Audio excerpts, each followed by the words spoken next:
Today we want to continue on with the Song of Love, the Song of Songs, where the two become one.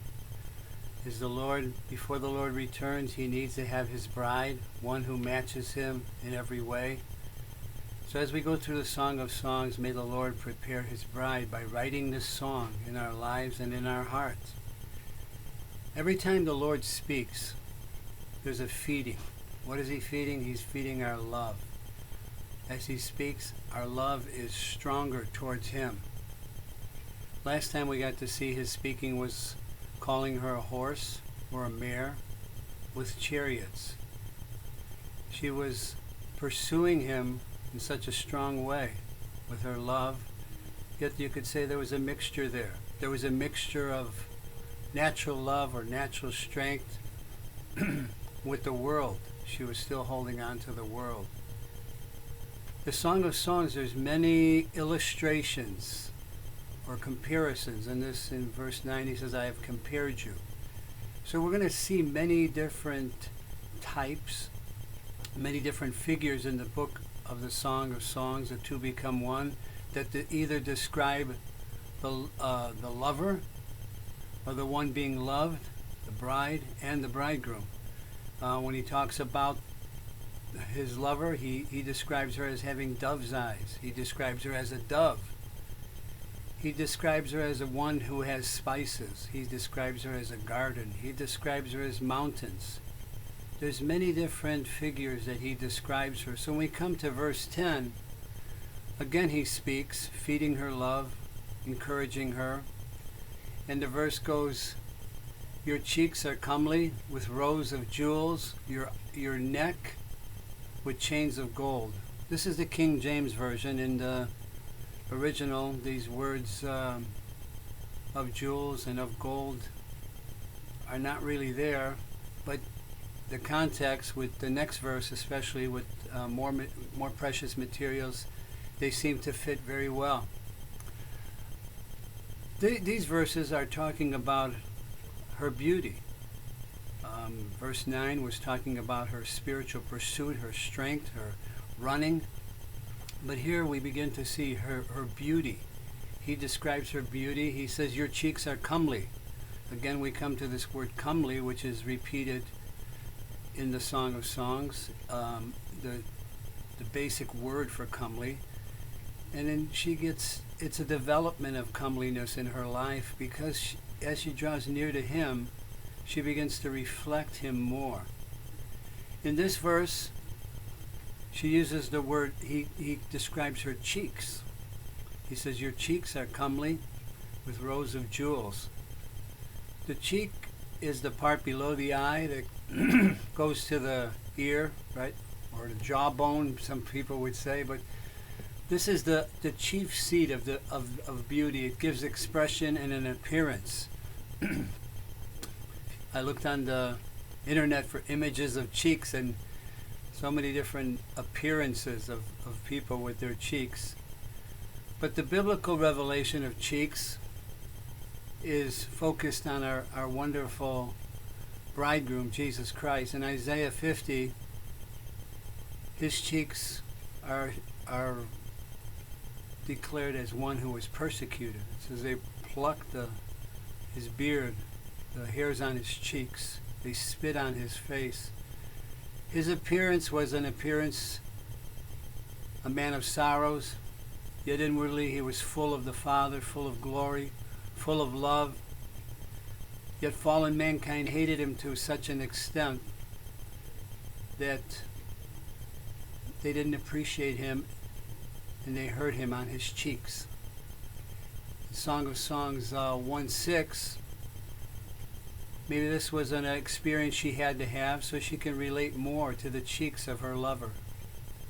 In Song of Songs, she was misunderstood. She was told to do something to distract her from her beloved.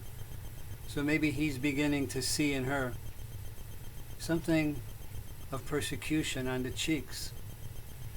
In Matthew chapter 5, on the Sermon on the Mount, another section on when it talks about the cheeks, it talks about persecution. It says if someone slaps you on one cheek, you should turn the other.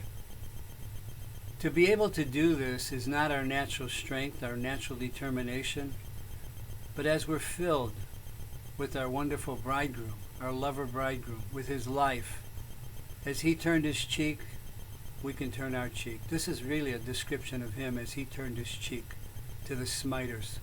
When he was on the cross, he said, Father, forgive them. So our cheeks need to bear the appearance of our loving, wonderful bridegroom. In Acts chapter 11, verse 26, to me this is a passage, although it doesn't use the word cheeks, I would say that the cheeks are expressed here. It says in Antioch, the church there, this was the first time they were called Christians, or revealed to be Christians. Previously it said the ears of the church, and although it doesn't say the cheeks of the church here, I believe this could be the cheeks, because they began to bear the appearance, the expression of Christ. And so they were called Christ men. They were called Christians. As we bear Christ, our cheeks can show others how real and wonderful he is, even in a persecuted situation. But it says her cheeks were with rows of jewels. There's a version, the Vulgate or the Douay-Rheims version, translates the word rose as turtle doves. It says her cheeks had turtle doves. The Hebrew word is very close to the word rose or strings. And so some felt that this was a picture, he was still describing the horse in verse 9 with bridles coming down, and on these bridles there were turtle doves. Or some would say that she had earrings, and these earrings had impressions of turtle doves. As we go on in the book, she will be called one that has dove's eyes, and she will eventually be called a dove herself. So maybe this is an indication that the Lord is warming her heart to show her the potential she has and what will happen to her. One thing I'd like to say about these jewels or these rows or these beads, either they're earrings coming down or they're beads wrapped around her head, as many of the women at that time would wear. These are not something of her own. But as we go, we search into the Word of God, every gift comes down from the Father from above. In Ezekiel, it says that I have adorned you with jewels, with gold, with earrings. The source of any value in our life is God. God is our source. There's a hymn that says, not have I gotten, but what I've received. Grace has bestowed it on me when I believed. In Romans 11, Paul says it's of him, through him, and unto him are all things. What did we give to him? Nothing. He's given everything to us. And in Corinthians, it says you've been enriched by him. It says you've come behind in no gift in chapter 1. And then in chapter 4, he says everything that you have, you received. This picture can be also seen in Genesis chapter 25, as well as our experience. But Abraham sent his servant out to get a bride for his son Isaac. And in the same way, the Spirit is searching to produce a bride for the son of the Father.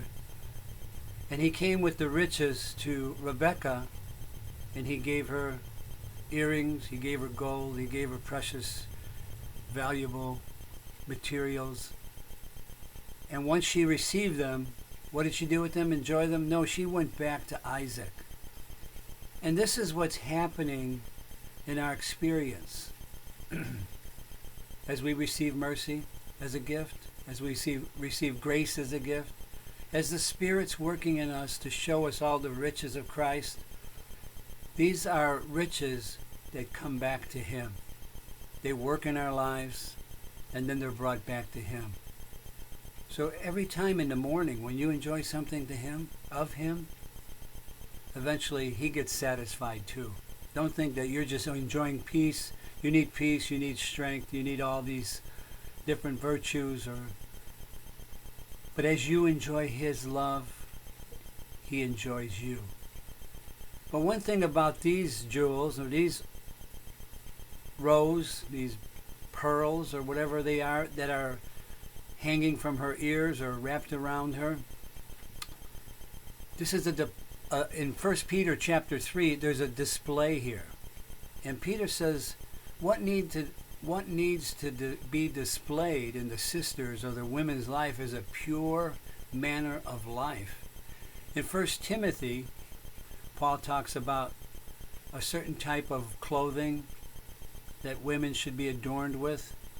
But in 1 Peter, he looks at it a different way. He says, maybe some of you sisters, some of you women are putting on gold and different types of jewelry to impress your unbelieving husbands. But he says the real adorning is not outward. It's not a religion. Don't let your expression be of a religion in an outward way. But he says it's inward. It's the hidden man of the heart, and this is an incorruptible adornment. This is in 1 Peter chapter 3, the first four verses. Our spirit Peter said, is a very costly in the sight of God. There's something so valuable in the eyes of God, very costly, and this is our spirit. Inwardly, we're joined to the Lord. In 1 Corinthians, it says, he who is joined to the Lord is one spirit. As we live in our spirit, this is the real adorning. This is the source of every good. This is the source where we can have something that would be pleasing, that would be comely upon our cheeks. We want this. And then he says, your neck is with chains of gold. Neck. In the book of Song of Songs, the neck's going to be repeated, and you're going to see from something placed upon the neck to the description of the neck itself. I would say in the Bible, the neck is a description of our will. The people of God or Israel, as they traveled through the wilderness and even further on, they're called stiff-necked. Even Stephen, in his long dissertation, said they were stiff-necked. This means that their will was hard. They were choosing against God. But here, she has a chain upon her neck. It doesn't say gold, but I'm going to say it's gold because the next verse talks about gold. But this chain of gold upon our neck can be seen in two ways. One way would be described in Romans chapter 8, verses 28 through 30. It says, he whom he foreknew, he also predestinated. He who he predestinated, he called. He who he called, he justified. He who he justified, these he also glorified. This is a chain, a golden chain, something divine, something of God. Foreknowledge is of God. Predestination is of God. Calling is of God. Justification is of God, and glorification is of God. This is a golden chain, and Paul uses the past tense. He says, you are glorified, you are justified, you are called. This is a golden chain hung upon our neck. This golden chain is a chain of security upon our neck. Our wills have made God our choice. We love our bridegroom, lover, king, and he is our choice, and we have a chain upon our neck. The other aspect of this chain, or these beads upon our neck, is the matter of obedience. It could be a religious or legal obedience, as far as keeping the law, trying your best to do things because you know they're right. Or the other obedience is an obedience of love. In 2 Corinthians chapter 5, it says, I'm constrained by his love. Therefore, I want to live to him. The love of Christ constrained me. One died for all, therefore all died. And he who lives, let him live to him. The love of Christ becomes upon our neck a chain which draws us day by day unto himself. From morning till night, we want to just be with him. our neck is chained with him. Paul, in his consecration in Romans chapter 12, he says, present your bodies. In Romans 6, he says, present your members. In 2 Corinthians, he says, I'm spent and utterly spent. And then in Philippians, he says, I'm poured out. You can see his consecration developing because of the love of Christ. And this is with chains of gold. These are strings, and the word chains here means a turning. So it could mean coins that are golden coins with some kind of a hole in them and they're strung together, or beads or jewels. But it's a costly gift, and this gift is given. It's just in the same way salvation. It's a gift. God has given us a golden gift. What is this golden gift? He's given us his Son, Jesus Christ. What a gift. We didn't do anything. It's just a gift of himself to us. But also in the Bible it says we need to grow, that we might be rewarded. You look in Revelation chapter 3, there's a church in Laodicea, and they were not developing properly. They had a lot of knowledge, head knowledge, but yet they were lukewarm, and their love towards the Lord was mixed. So he tells this church, you need to buy gold. You need to pay the price and get some gold. How do you pay the price? Well, in 1 Peter it says, the proving of your faith is as gold, tried by fire. You know, as we're in our environments and they become very hard, or they're not what we choose, it's at that moment, as we stay in oneness with our lover by faith, gold is produced in us. It wouldn't just be something as an adornment or an ornament worn upon us. Many Christians are wearing ornaments. It's not what is real to them, but it's something put on them. But as we're in a hard environment, and just encourage you, if you're in a hard environment, to just draw near to him, love him, believe in him, and let the gold, buy the gold. There'd be more gold in your life. In conclusion, I just like to say this, that the whole Bible is filled from Genesis to Revelation with this matter of these valuable stones. In Genesis 2, there's the gold, the bdellium. In 1 Corinthians 3, talks about our building with gold, silver, precious stones. And then in Revelation 21 and 22, when it describes the bride, she's adorned with gold, with pearls, precious stones.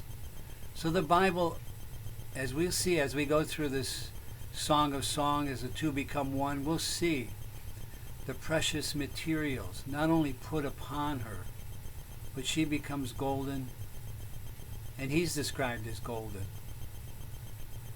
Solomon, the king, the lover, our Jesus Christ, our bridegroom king, is not satisfied with an outward adornment. He wants to see this gold in our heart.